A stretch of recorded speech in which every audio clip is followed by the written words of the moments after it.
I would now like to introduce our Science and Legislative Director, Dr. Danny Richter. And Danny's going to, like I said, present tonight on the Household Impact Study. So Danny, I'm going to turn it over to you. All right, sounds good. Thank you all for being here. And this is the agenda. So first of all, I'll address for those of you who may not have seen the initial release of the Household Impact Study, I'll briefly mention what that covered. For those of you who already saw that, I will be covering what's new, trying to answer the question, why the heck did we need an update and what's in that update?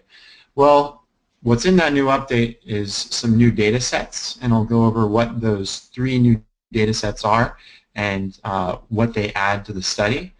I'll also really dig into what changed in some of the headline numbers that came out and some aesthetic changes in the graphs. Then I'll cover, there's some new graphs and there's some new maps, and I want to go over those and what those buy us. And finally, of course, I want to cover where you can find all of this info both on our public site and on CCL Community. So that is the agenda for tonight. So the Household Impact Study, what was in the original? What was so good about it? Well, with the original, what we were getting is an estimate of the impact our policy would have, zip code by zip code, congressional district by congressional district, state by state, and for the nation as a whole. It broke down what percentage of constituents in each of these geographic units ended up ahead, and it did that by economic quintile, by race, and various other useful distinctions. This was important because members of Congress were asking for this. They were uncertain as to what our policy's effect would be on their district, and the goal of that original Households Impact Study was to provide some certainty where there was this uncertainty. So now on to the update. What's in the update? Well, first of all, as I said, there's some new data sets. And there were 3 new data sets. The first one was NHANES, or the National Health and Nutrition Examination Survey. So what Kevin did is he took this detailed data set and he incorporated it into his model. And the goal of this data set was to improve the Gucci effect. And for those of you who don't remember what the Gucci effect was, the Gucci effect is it's differences in carbon emissions across goods in a similar category. So the example is if you have a $30 pair of shoes from Walmart and a $600 pair of shoes from Gucci, they will have different carbon footprints, and it may very well be that the Gucci shoes have a higher carbon footprint, but it's probably not 20 times as large as the shoes from Walmart. And unless you correct for that, that is going to unfairly penalize the rich in any model that you make. So it is important to correct for that, and this new survey helps Kevin do that better. The next data set which is included is the National Center for Education Statistics survey of rural, town, suburban, and urban categorization. So what this allowed Kevin to do was break down the population by where they live, whether it's in a rural setting, whether it's in a suburban setting, or an urban setting, and compare how those different populations fare. So that was something that was not there in the first round. And then finally there's the REX, or Residential Energy Consumption Survey. And this enabled him to account for tiered electricity pricing and how that may without that, he may have been overestimating the contribution of the poor to carbon emissions. And so what did that data look like? Well, first of all, this is the NHANES, National Health and Nutritional Examination Survey. And so what you're looking at here on the x-axis is household income percentile. So you have less wealthy households on the left and wealthier households on the right, closer to 1. And then on the y-axis you have the mean Gucci effect. And so that doesn't mean much, For this with nutrition, for example, that light blue line, which is the lowest on the left and the highest on the right, that is alcoholic beverages. And so what Kevin did for alcoholic beverages and for all these different food categories is he basically normalized dollars per calorie.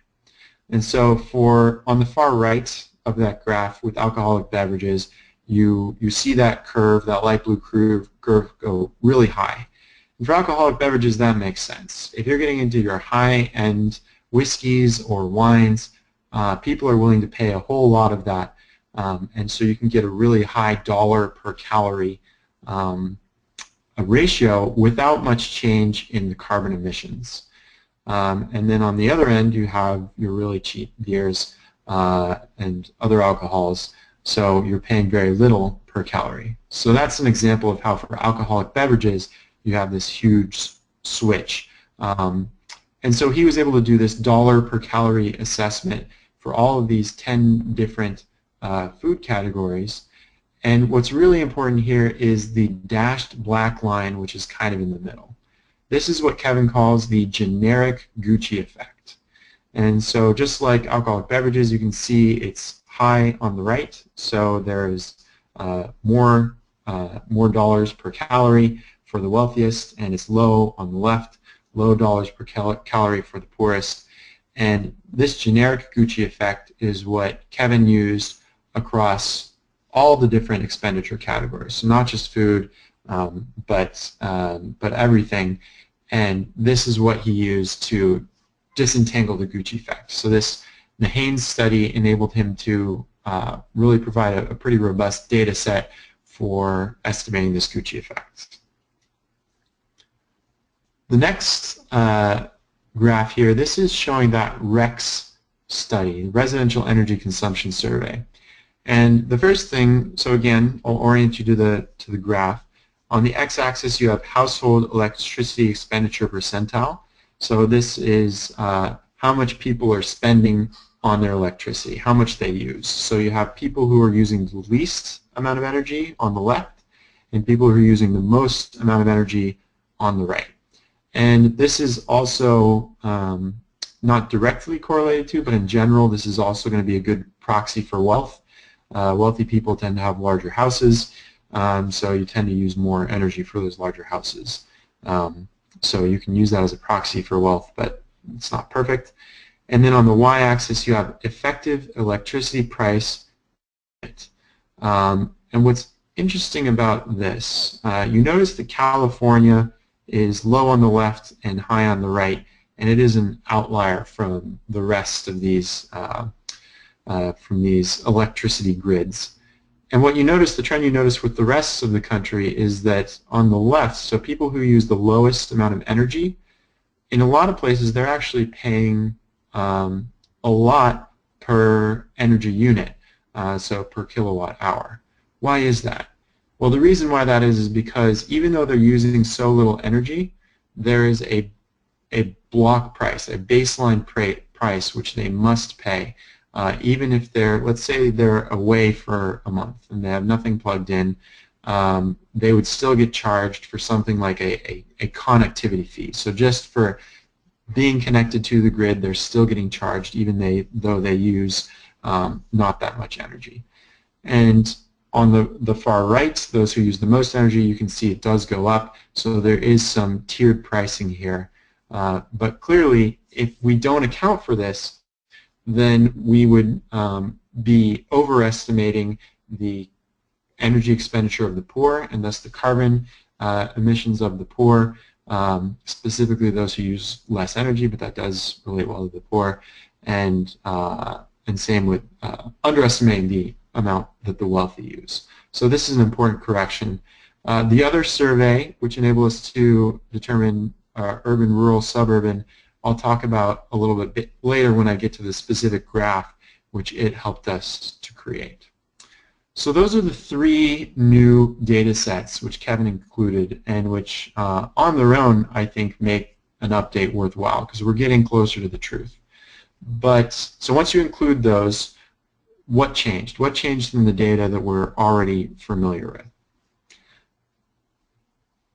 So you see here you see two graphs, which you should all be familiar with. You have the new numbers, the new graph bar plot on the left, and this is the national numbers.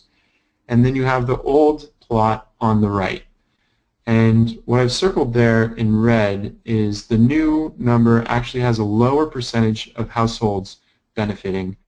53% of households benefit now, as opposed to 54% of households benefiting on the right. And so you might be thinking, Danny, what were you thinking? Why were you crazy enough to commission a study that resulted in a lower percentage of households benefiting? And the answer is that this was a surprise. We were expecting that with the what we showed you with the Gucci effect, the Haynes data set, and with the Rex data set, with the poor being unfairly penalized, we had a reasonable expectation that that number would actually go up. And the fact that it actually went down was a surprise to us, but I think that that really illustrates the integrity of the process.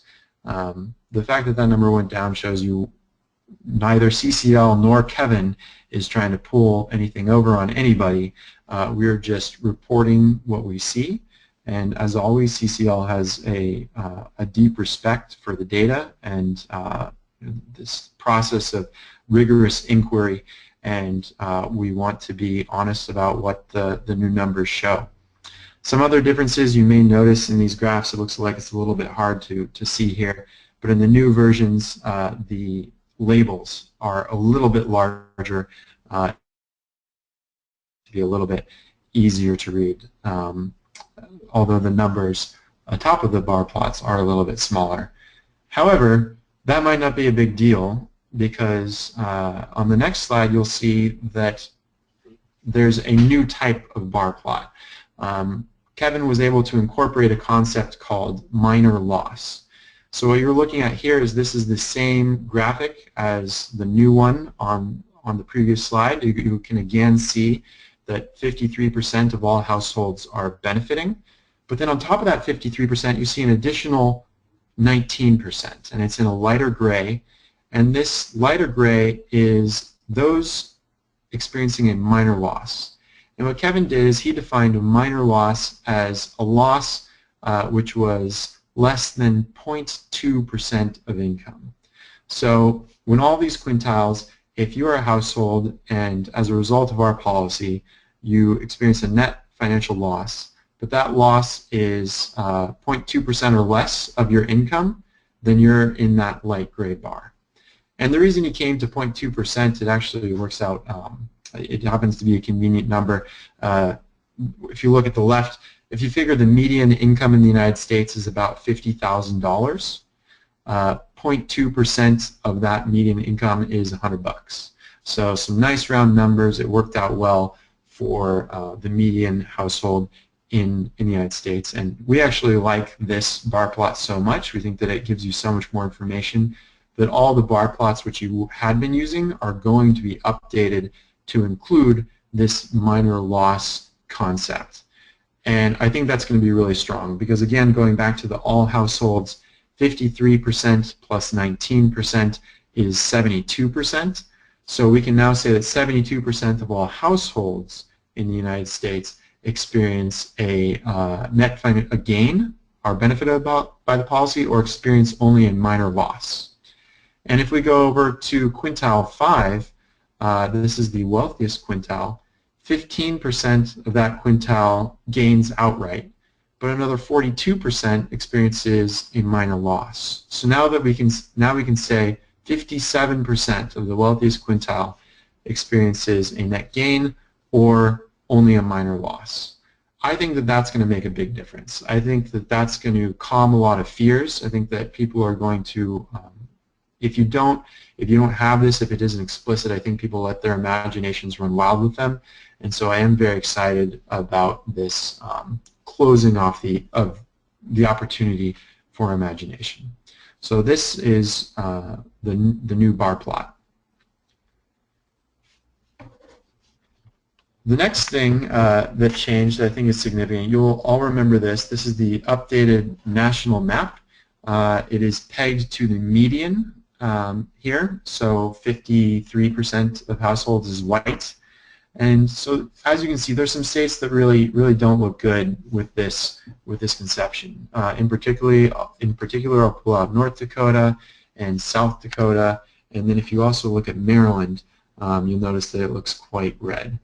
But if we zoom in on the new product which Kevin has produced for us, and this is state-specific maps, and instead of pegging it to the national median of 53%, if instead we peg it to the median within each state, we get a lot better color contrast. So for example, in North Dakota, that's the first state there on the bottom left, you see a lot more blue and white than you did before. And you're also able to really see where in the state you have these contrasts. And if the whole state is red, it doesn't pop out to your eye as much. And so we're thinking that members of Congress are going to appreciate this color contrast because they know their states very well, of course. And so they're going to be able to pull out the difference between the blue areas. They'll know that, okay, this is Pierre, and so this is a city in North Dakota. That makes sense. And they wouldn't be able to do that with the national map. And same thing with Maryland. You got a lot more color contrast between the blue and the red, and you can say, okay, that red is really concentrated in the wealthy areas. And again, same thing with South Dakota. So it is really important to understand here that this is the exact same data. All we did is peg the white to the median within that state. Now remember, the median is the middle number. It's not the average number, it's the middle number. And so you can see in South Dakota and North Dakota, the white on the scale bar is skewed towards the left. And so that's the middle number. You have a lot more households to the right in North Dakota going up. I think it's to, looks like it's up to 60%. So just be clear, we're not changing the data, it's the same data. This is the median within each individual state, and what this gets us is you can see, better appreciate the contrast in different regions within a state, and your member of Congress, we think, will appreciate that greater contrast. All right, so we also have some new graphs in this study. And the first one I'd like to share with you is this actually, the inspiration for this graph came from Rick Knight, and so I'll just throw that shout out to Rick. Thank you for your insight and your thoughts here. And what you have here on the x-axis is household income as a percentage of the federal poverty line. So 100% there, that is at the federal poverty line. And then on the y-axis, you have average net benefit as a percentage of income. And what you see here is the winners win big and the losers lose small. So on the left-hand side of the curve, you see the curve goes steeply up to as high as 5%. The poorest Americans are going to be the biggest winners. And so that's a consistent thing you see throughout this study. And here you have the poorest Americans winning by as much as 5% of their annual income. And then if you go out to the far right, the wealthiest Americans, getting around 800% of the federal poverty line, they're right around that 0.2 number. So they are negative, they are losing, but they're losing small. It's really not a significant portion of their income. And another thing that's really, really important to understand about this graph is that Kevin is only showing you 95% of the population. He cut off the top 5% of the population, I believe,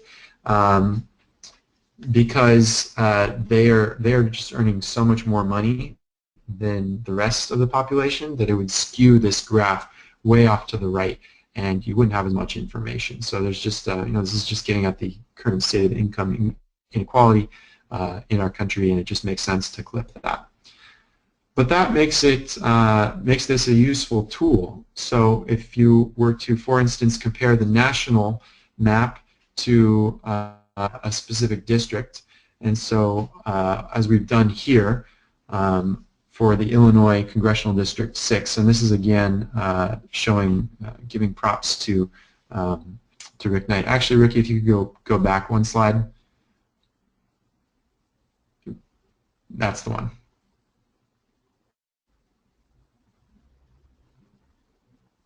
Thanks, Ricky. So here what you see on the right, you have, this is the graph for the Illinois 6th Congressional District. And if you look at that x-axis, you'll see instead of going to 900% as the maximum, it goes up to 1,200% of the federal poverty line. So that right there tells you, even though that we're clipping off the wealthiest 5%, this is a very wealthy congressional district. And so there are a lot of wealthy people here, and so but even those wealthy people are losing small. They're in the negative area for average net benefit. It is negative, but it's still just a little bit above 0.2%. But you still have this long tail going up to 1.6% of income at the lower income end of this tail. So what you see again is winners winning big and losers losing small.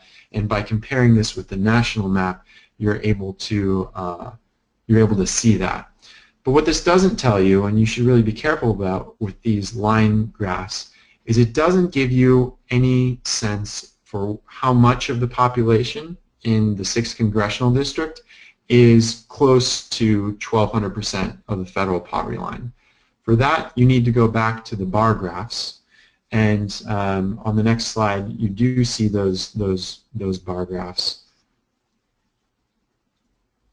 So here you can see with quintile 5 on the graph on the right there for Congressional District 6, the median household income of that quintile is 1,241% of the federal poverty line. And then the next one down is 734% of the federal poverty line. So you would have to combine this graph with the previous line graph to really get a sense of the population. So those previous line graphs, they can give you a good sense of quickly where that particular congressional district stands relative to the nation. It can give you a sense of that winners win big and losers lose small fact. But if you want to get into how many people in each congressional district or in the nation fall where, then you really have to look at these bar graphs and how many people are there in each quintile. Because remember, the number of people in each of these quintiles is equal. So that's an important consideration. Next, I want to show you, I promised to show you what was in what that third data set enabled us to do, and this is what it enables to do. Here you have a bar plot showing the rural, suburb, or town, their equivalent in this data set, and urban households, how they fare. And so this is really important for a lot of members of Congress. They may have more rural districts, and we commonly heard in meetings, well, because I have rural constituents, this is going to be really bad for my district, and so there's no way I would support this. And what this graph has, and we have this for every state, every congressional district, these are the national numbers, what this shows you is that's really not the case. It is true that urban households do better than either suburb or rural districts, but rural districts actually have 54% of households benefiting. And if you'll remember, 53% was the national average. So rural households actually do slightly better than the national average. So I'm really excited about this graph district by district. I think that that's going to really do a lot to address that concern, which was really common with members of Congress, that their rural residents were not ending up ahead. So that's something I'm excited about. The next graph is by far the most colorful graph that we have, and color is always good, useful to show here. And what you have here on the x-axis, again, you have the quintiles, and on the y-axis you have the average tax burden at $15 per ton of CO2 in current emissions level. And remember, 2012 dollars. And then on the right in the key, you see these are just different expenditure categories. So starting at the top, you have shelter, and going down, you have private health care, you have other transport, you have food and drink, other services, other products, allocated PFI, and PFI is private fixed investment, and that's basically spending on fixed assets like structures, equipment, and software, which are used in the production of goods and services, so allocated PFI, and gasoline and utilities. If you want to find out what is in each of those expenditure categories, you can go to the full study, and Table 2, which is in Section 10 of the full study, breaks down the different expenditure categories that go into each of those categories. And there's a couple of things that I'll pull out about this. So first of all, you can see for all households, the average tax burden is $261. And just drawing a line straight across that, you can see that quintile 1, quintile 2, and quintile 3 are below. So that's why we have greater than 50% of the population benefiting, is because for the average of all households, it is above where those bottom 3 quintiles are. I like that. The other thing I really like about this is the point I made after Kevin's first study, which on the strength of which we hired him to do this while he was at the Center for Global Development. Gasoline and utilities are direct carbon expenditures. All these other expenditure categories are indirect. And the problem with talking with members of Congress or the public is they're, by and large, really only thinking about direct emissions. So they're thinking about utilities and they're thinking about gasoline, because that's obvious. It's obvious that when you put gas in your car, that is burned and produces CO2. It's obvious that when you flip on a light switch, you know that you're getting your energy probably from coal or from natural gas. There are also fossil fuel emissions associated there. It's not so obvious that there are fossil fuel emissions associated with health spending, and so, or with food and drink you buy. So I love this graph because it really shows that for the average American, most of our emissions come from these indirect sources, which we are not even seeing. And so for carbon fee and dividend, if we commonly hear the complaint, well, wouldn't people just use the dividend to pay for more gas or electricity? And this graph, I think, is the clearest demonstration as to why the answer is they would not, because about 2/3 of their emissions are indirect, tied up in all these other expenditure categories. They're emissions that we never see. We're not even conscious that we are responsible for these emissions. And so if you're not even conscious for these emissions, even if you were really, if you wanted to see the world burn, if you were really intent on making sure climate change did happen, and you wanted to drive the biggest car and leave your lights on the most, you would only be, on average, adjusting up your expenditures for 1/3 approximately of your actual carbon emissions. The other 2/3, you would be buying the cheaper products. You would be buying the cheaper food or the other services, and that food or that other services would be cheaper because of the carbon fee, because they were more carbon virtuous and they had fewer carbon emissions associated with them. So I really like this graph for that reason, and I hope that you'll like it for that reason. I hope it will prove useful for making that point with your members of Congress. The other thing which I asked Kevin to do was to really focus in on households who were in poverty, who were below the poverty line. Because when he came out with the original study, it wasn't until that study where I really realized that if you do this, not all of the poor end up ahead. And before I'd always assumed that, because they're showing the average. And so to me, to have this study show so clearly that not 100% of the bottom quintile benefits, that was eye-opening. And it was useful because now we can go to work on figuring out who is in that bottom quintile who is not experiencing positive net benefit, and how do is there anything else that we can do to make them whole? And so I asked Kevin to produce the same graphs, but really focusing in on those living below the federal poverty line to try and tease out who are those people who don't experience a net financial benefit in the bottom quintile. And so here's an example of what he did. He produced these graphs for all the normal graphs, but of course we're focusing not on a quintile, but those living below the federal poverty line. And here's an example so you can see by race, 93% of Asians, 89% of African Americans, 95% of Latinos, 88% of other minorities, and 84% of white households living below the federal poverty line experience a positive net financial benefit. These numbers are huge. And while this doesn't really tell us who those are who are not, experiencing a positive net financial benefit, I think it does, perhaps in combination with some of the other graphs he provides, we can get some inklings.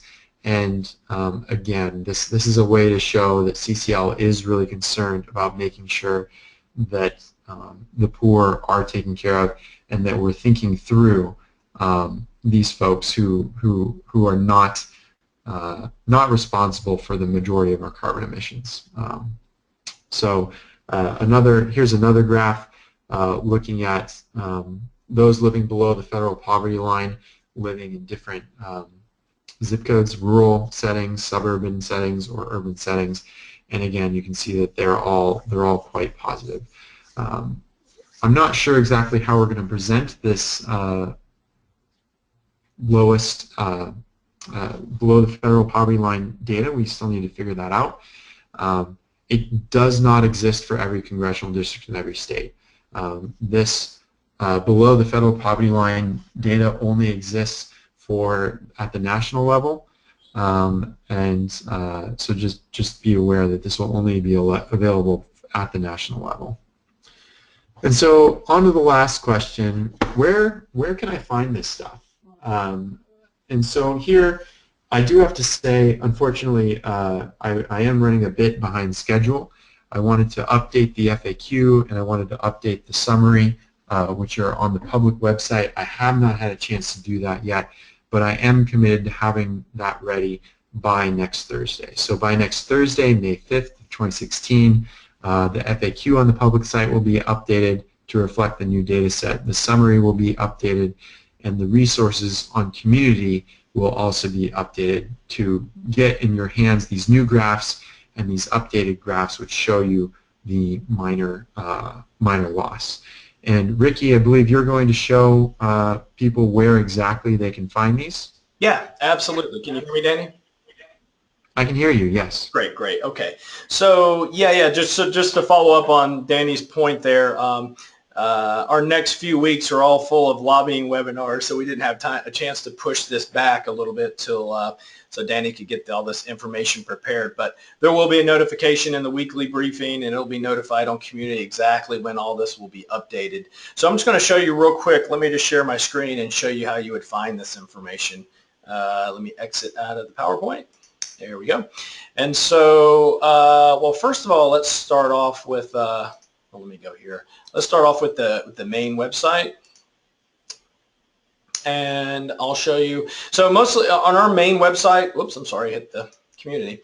On our main website, for most of you that aren't familiar with it, most of your reference material and information, that's really detailed information is going to be accessible to you from the footer. So it's kind of like if you think about a scientific paper, there's sort of the abstract, the important stuff up top, but then down below in the footer of our website, if you scroll all the way down, really you'll have all the links to all the sort of documentation or references. And you can see down here, if you keep going down, you'll see where it says Household Impact Study. Whoops, sorry, the testimonial just changed here. Household Impact Study, you click that link, and that'll take you to what the page where Danny's saying that we'll make sure it gets updated with the FAQ and all the updated graphs, the two-page summary. All this information will be updated, and we'll let you guys know about it as soon as it is. And then there's also a little section on community as well, and you can get to that by going to the resources page on community. And so you would get there by clicking on the resources menu item in the navigation menu at the top. And then once you do that, if you look on the left-hand side, you'll see a menu here. And one of the links for the menu in the menu is Reports, Studies, and Analysis. And if you click on that, you can see all the different reports like the REMI report. And here's the link to the Household Impact Study. If you click on that, it gives you a little bit about it. We'll have a new lesson updated here for you to review. Or actually, this will be an additional lesson. You can listen to the podcast. And then there's related resources. Then there's also, if you click on the household page, household impact study page on community, this will be where all the key resources for volunteers will be. And so if you have questions about the charts and the graphs, there's the definitions and the key to understanding the charts and graphs. This will also be where you would link to the study results per district and by state. So for example, now if you click on it, it takes you to a Google Drive and it has all the PDFs for your state. Of course, as Danny mentioned, all of these will be updated shortly here as well. Danny, I believe that's all that I wanted to show there. Yeah, so that's all with that. And then I think, are we ready to open it up for, oh no, you want to do the summary. Go ahead. Yeah, that'll be great. Okay. So to summarize, and again, I apologize for being dropped there, but the update was useful to improve the presentation. I think the minor loss in particular was a big update to that, to incorporate 3 new data sets and to produce new graphs and maps. The headline numbers actually went down, and while this was a bit frustrating, it is useful for showing our commitment to the integrity of academic inquiry. And the Nahane study helped improve estimates of the Gucci effect. The NCES dataset enabled community assignments, rural, urban, suburban, and REX led to more accurate picture of energy use. The concept of minor loss was incorporated throughout all the graphs. Federal poverty line versus percentage of income puts the losses into perspective, really highlights that winners win big, losers lose small. We were also able to break down expenditure categories by quintile, and that's particularly useful for highlighting the difference between direct and indirect costs. And finally, we did provide an extra focus on those living below the federal poverty line because we are concerned about that at CCL. And Ricky, I think I actually did hear the question. I think there was the question related to year 5, and does this show what's going on in year 5? Is that correct? Yeah, that's correct. Go ahead. The nature of this study being a static study, so the REMI study was dynamic, and this is static, and the only way you're really able to get to this fine household level detail is by not going into the future. So it does not go into year 5. It only considers a $15 per ton of CO2 carbon fee, and so that's all it can do. But that's the only way you can get to this fine level detail.